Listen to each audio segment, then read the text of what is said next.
Latin America and the End of the Washington Consensus, next on International Focus. The Institute of World Affairs at UWM and Milwaukee Public Television present International Focus, a global magazine linking Wisconsin and the world.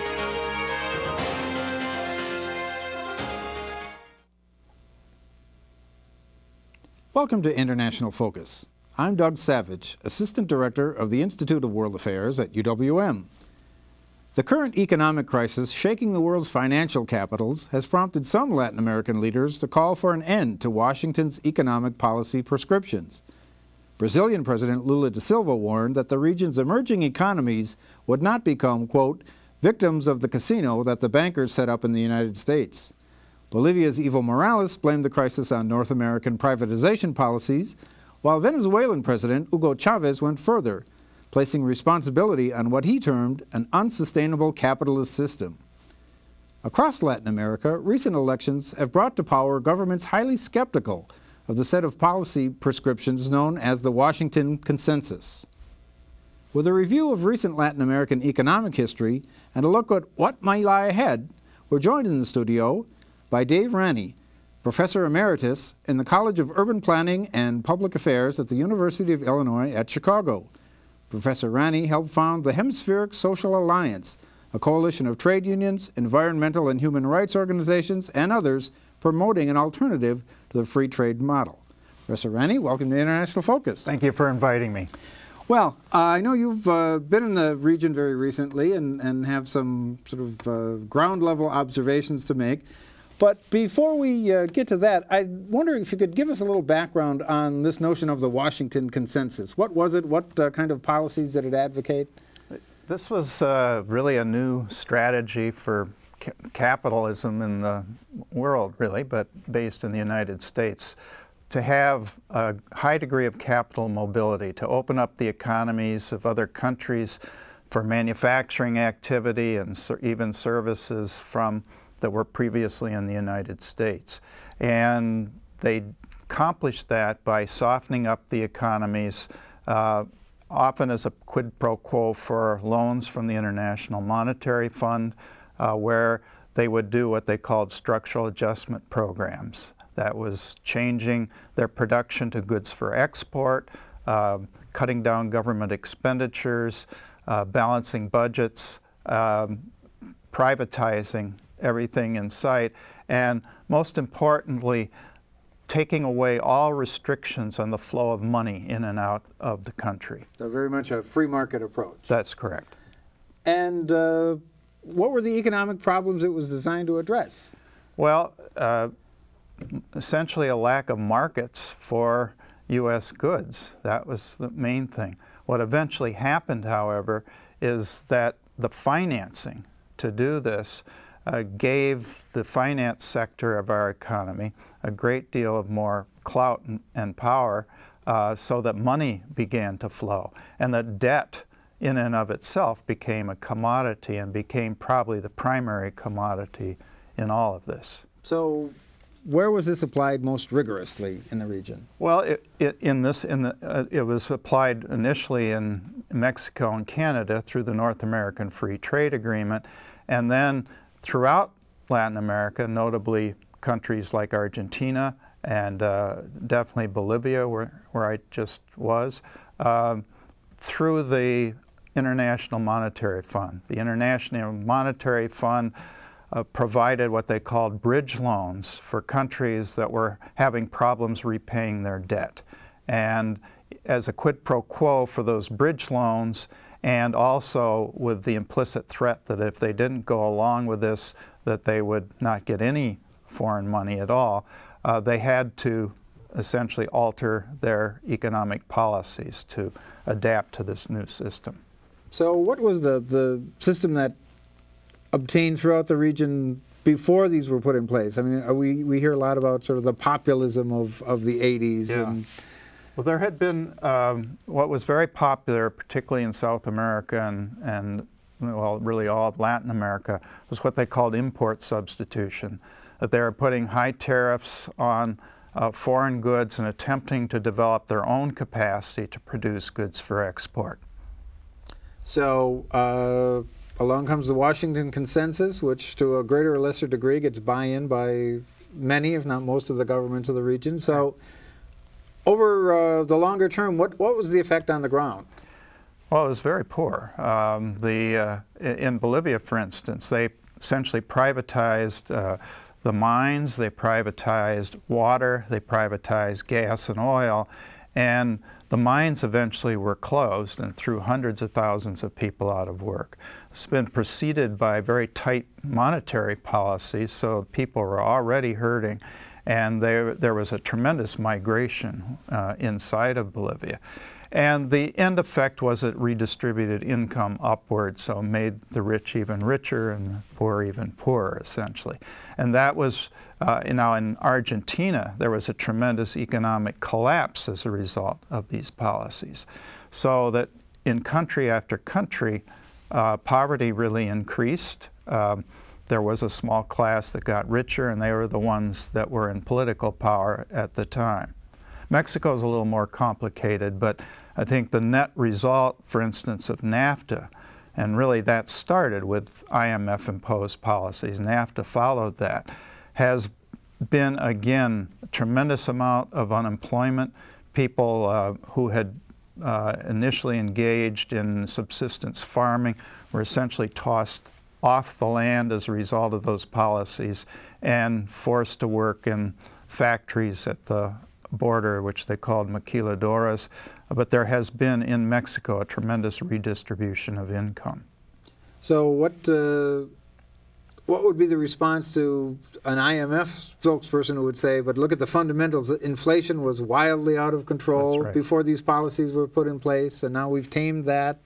The question always was, and this is what we raised in the Hemispheric Social Alliance, there was this assumption that there's only one way to do things, or two ways to do things, the wrong way and the Washington Consensus way. And we argued that there are many routes to go, some of which are being tried out in South America right now. We can talk about that later.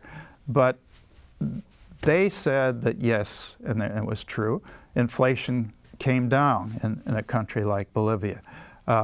Inflation came down in Mexico, but at the expense of unemployment, where people were actually starving. The argument is that this is more efficient, and in the long run, having this wealthy class of people, it would trickle down. I mean, they made this argument within the United States, right? That would trickle down, and everybody would be better off. And there's still some diehards that believe that. Well, so these policies were put in place for good or ill, and eventually there was a certain political backlash, so that in the last several years we've seen in country after country sort of left-to-center governments coming in that really ran on a platform of repudiating a lot of this. So can you talk a little bit about that? Sure. I think Argentina was one of the early shots across the bow, because Argentina had had such a terrible economic collapse.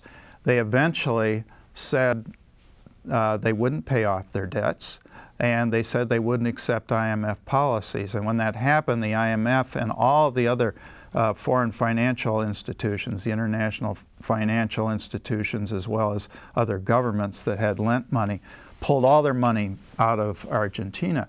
Argentina has been able, however, to survive that, institute another set of policies, and now they're the fastest growing economy in South America.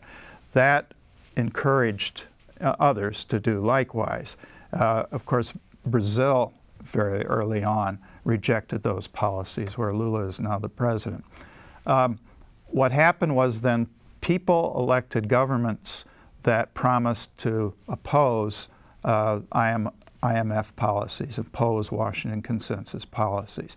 And in my opinion, this notion that there's this kind of left tide is perhaps not the most useful way to describe what's happening. I think it's governments that are opposed to Washington Consensus policies who are beginning to work out what they want to be. All of these economies are sufficiently weak that they need to unite, and they're beginning to see this in order to move forward, and we're seeing some movement in that direction as well. The old Bolivar vision of a united South America is finding some resonance today.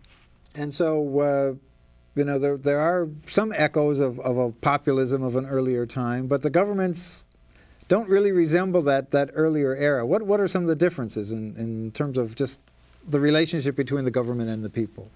Well, in a country like Bolivia, where we just were, that government came out of a mass popular movement that drove the prior president, who had embraced IMF policies, drove him out of office. There was a series of popular uprisings, first against the privatization of water in the year 2000, later against the imposition of an income tax that would have really hurt poor people a lot more than they were already being hurt, and the privatization of gas. There was this whole series of things, and the country became ungovernable.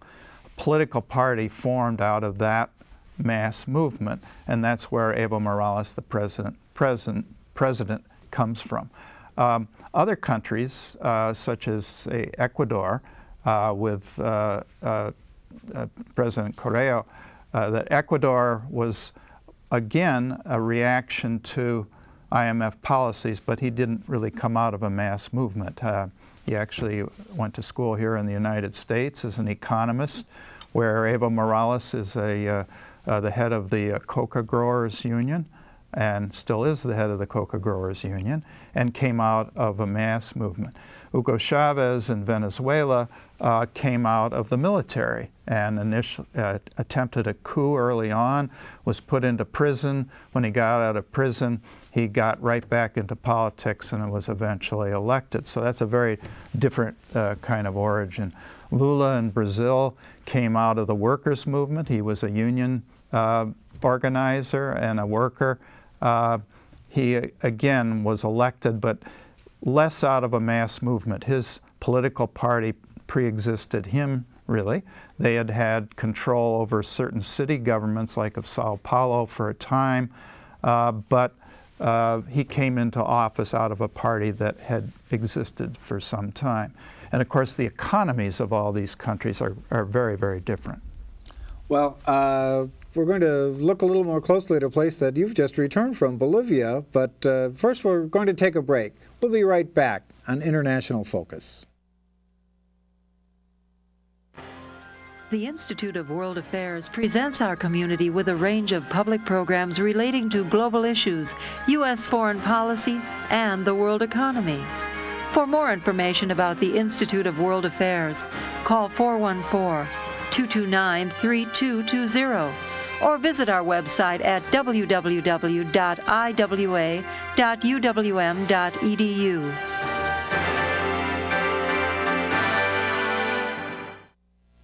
Welcome back to International Focus. We're talking with Professor Dave Ranney about the end of the Washington Consensus.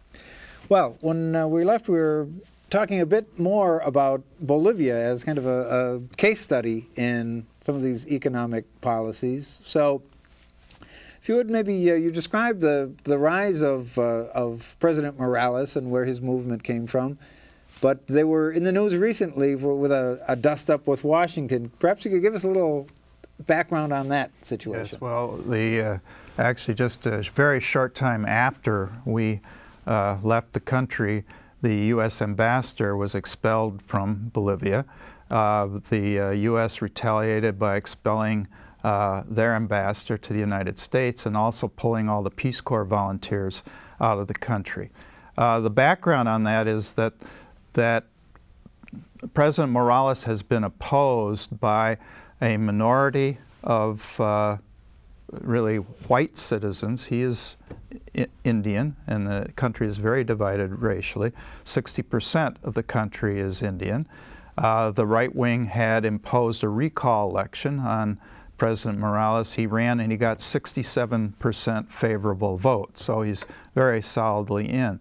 They retaliated with a general strike and some very, very violent activities, sabotaging gas lines and actually the killing of 30 peasants in one of the remote states known as Pando, where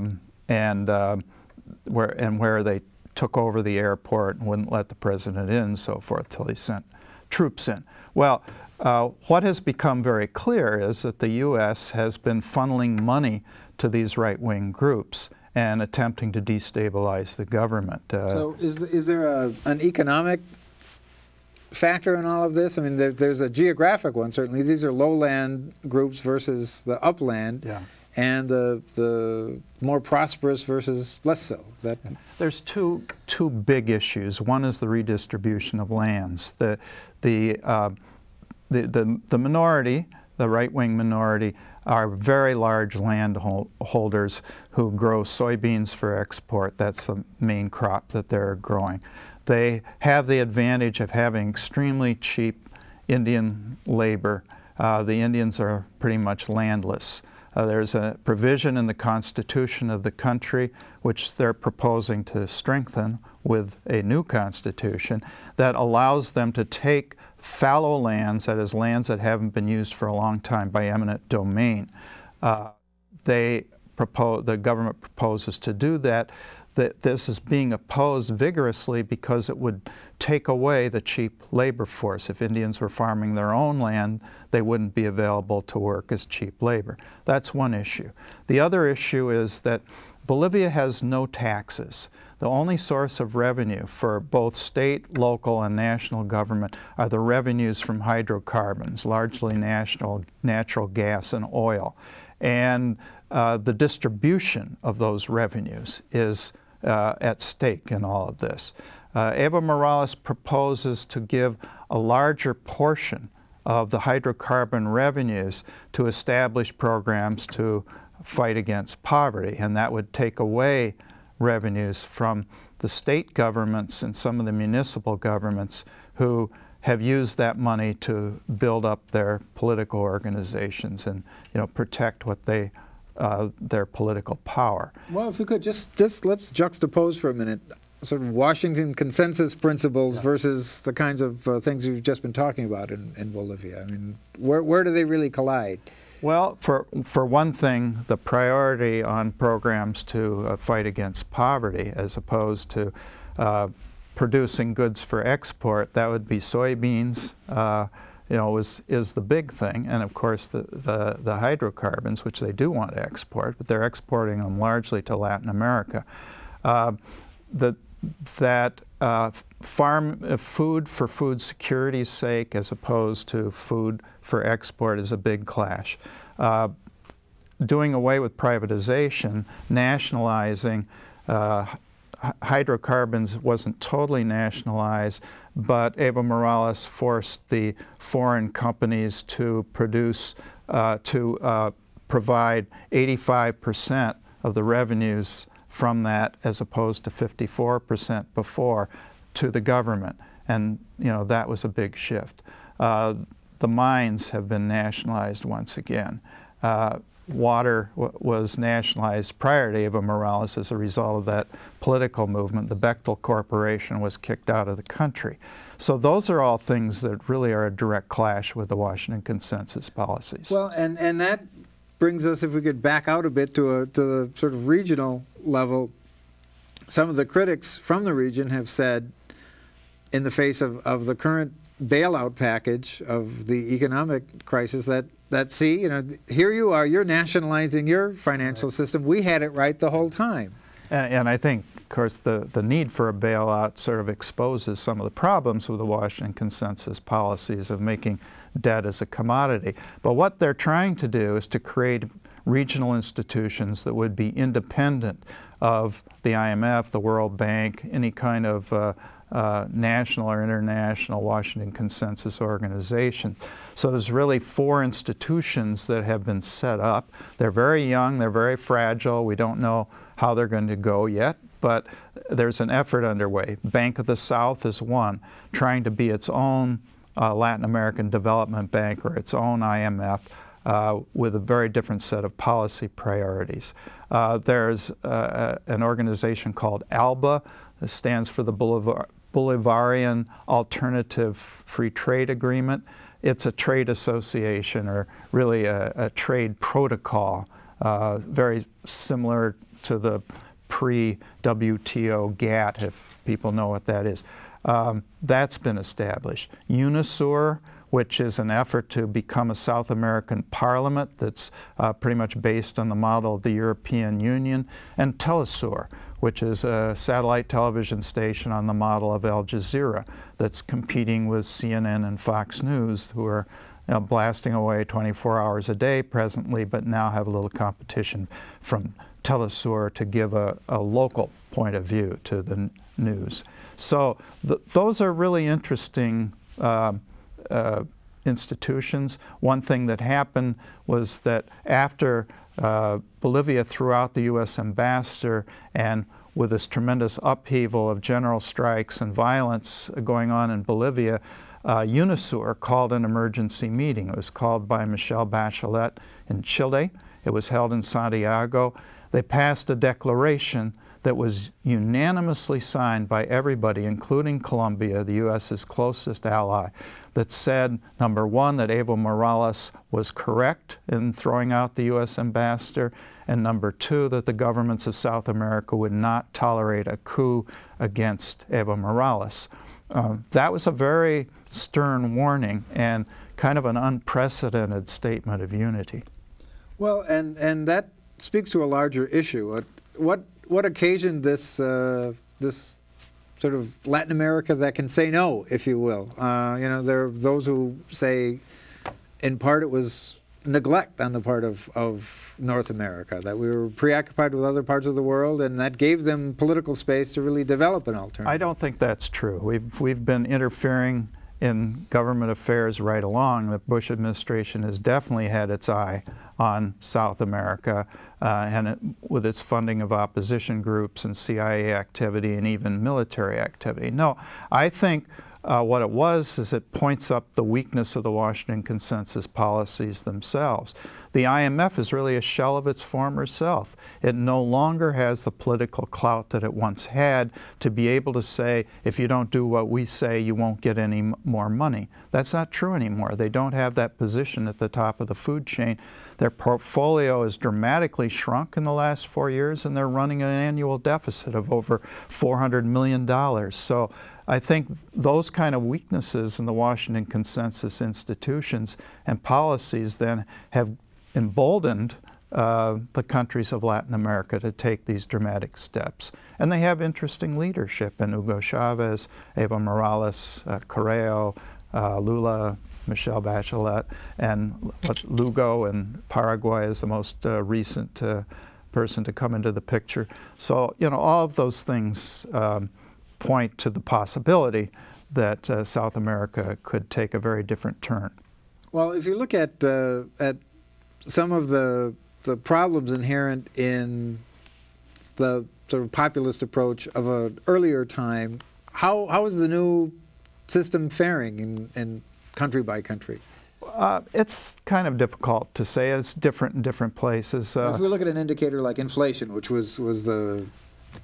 you know, inflation has been greatly reduced in all the countries. It's somewhat of a problem everywhere, but not nearly to the extent that it was. You know, I think having oil and gas prices high has been very helpful to this whole thing from an economic point of view, and enabling someone like Hugo Chavez in Venezuela and Evo Morales in Bolivia to engage in programs that really are helping their own people. That's been very helpful, and it's been helpful to all the other countries as well. All of the countries still have tremendous problems, don't get me wrong, and you know, there's some real difficulties, and these alliances are very fragile at the moment. But it is, to me, it's a hopeful time. I sensed a certain amount of hopefulness. We were in Venezuela 2 years ago as well, and we've been in Peru and Ecuador in the last year. In all those places, you do really have a sense that something really significant is happening there that's quite new. They're not returning to the old import substitution models. They're doing something quite different. Well, and you know, we're about to have a new administration in this country. How would you suggest that administration engage with these governments? And what could we do that we've got just about a minute left, so I'll ask you to be brief. But. Well, the best thing they could do is actually cooperate in seeing that these things work instead of undermining them. I think our policy, our military policy, as well as our political policy of undermining the effort to undermine the Chavez administration, now an effort to undermine the Morales administration, is counterproductive. I'm not so sure the political candidates, either one of them, understands that, but that would be a very helpful direction to go. Well, Professor Dave Ranney, we're going to have to leave it there. To our viewers, we'll see you next time on International Focus.